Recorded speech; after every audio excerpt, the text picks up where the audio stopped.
No one talks about this part of leadership when you're first generation, about becoming a leader, about new responsibilities, and about being a different person, because that happens when you grow. And if you don't understand that, you'll keep trying to operate at a higher level with an old version of yourself. So today, I want to break down to you some of the questions, some of the comments that I've been getting in my chat and through my DMs about how do you outgrow spaces and places where, as a first generation leader, you used to be, but now you're moving into your new purpose and vision with your new leadership skills. So, you were rewarded for doing everything for yourself. Now you're expected to lead others. That's not a skill gap, that's an identity shift. Am I trying to prove myself or am I trying to lead others? And that's the question that we often have to ask ourselves. Where am I in my leadership journey? And how is my sometimes first generation survival skills impacting how I'm leading and showing up in new spaces as a first generation leader at times? And here's the second shift, and the second question I want to talk about is, why does it feel like sometimes you're losing yourself in the midst of leadership transition? I got this question in a DM and I thought it was really important to answer it. A lot of first generation leaders think something is wrong because they don't feel themselves anymore. We're so used to survival sometimes. We grew up in atmospheres and in environments where we were surviving, where we actually saw our parents constantly trying to survive. And so when we get to a place of leadership as first generation, we don't really understand how to connect to our old selves and also continue to move forward. So we feel like we're losing ourselves in one way, shape, or form. But I'm here to tell you, you're not losing yourself. You're outgrowing a version that got you here. Is that discomfort or is that transformation? At times we confuse those two. Transformation can feel like discomfort because you're in new environments, being exposed to new people and new responsibilities. And so that can feel uncomfortable at times, but don't confuse discomfort with transformation. There's a question that came through my DMs talking about the pressure to stay who people know. And this one was interesting to me. The question was, how do I continue to have relationships with the people that I was raised with, but are no longer going where I'm going? People around you are used to the old you, the helper, the one who says yes, the one who stays small. So when you change, it creates tension. And sometimes you no longer have anything in common or very minimal things in common with the people that perhaps were part of your life before. Growth requires a different atmosphere and a different environment. You can't grow and continue to be with people that are not growing. I recently planted some plants in my backyard. I am not into gardening because I don't know how it works. I love plants. I just don't know how it works. Like, they all die.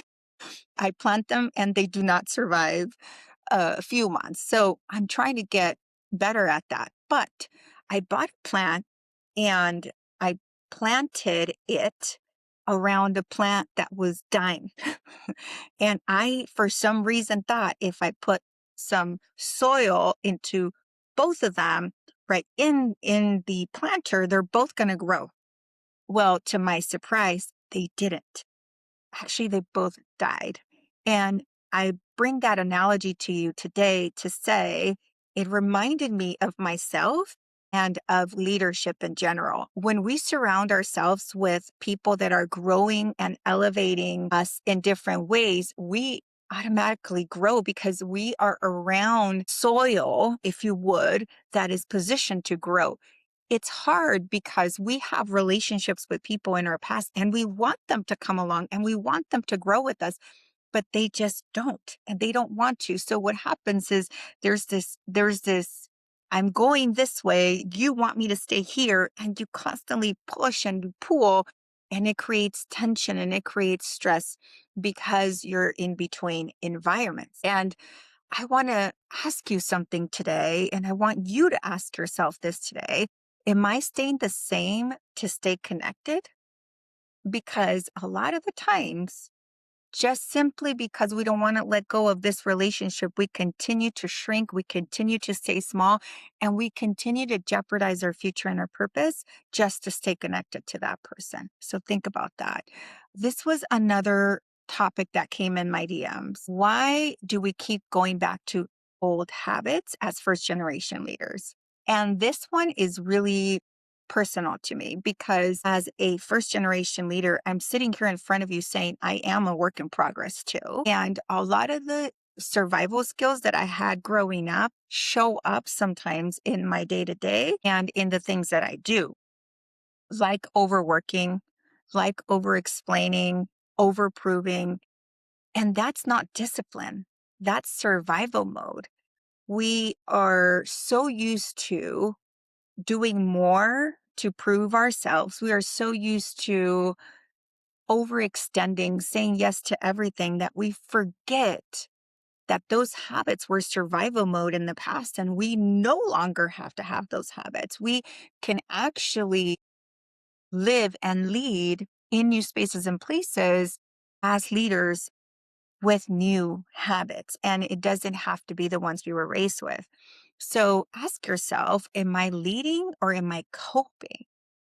And that answer will reveal to you what areas in your leadership as a first generation leader you need to adjust. Most people don't choose who they become as leaders, they react to it. Leadership is intentional. So, who do I need to become to handle where I'm going?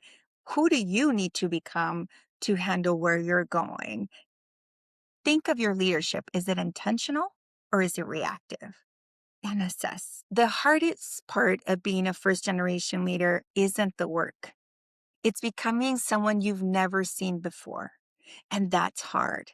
But once you accept that, you stop trying to go back to the old you and you move forward to the you that's growing, that's living in purpose and with purpose. And you no longer look back.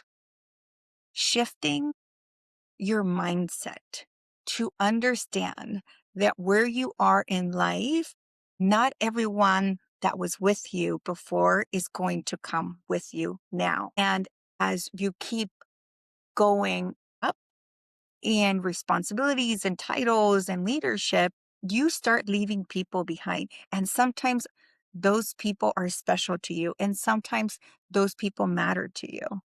So ask yourself, are you staying connected to those people and jeopardizing your growth and perhaps becoming bitter? Because I've had numerous conversations with friends. Or are you trying to navigate both worlds? Or are you staying connected and shrinking and also frustrated because you're not growing simply because of the people that you're surrounded with? Thank you for being with me today. If this helped you in any way, this is the Must Leaders community. This was Minutes with Ruth. I hope to see you next time. Comment, share, subscribe, and we will connect soon. Thank you.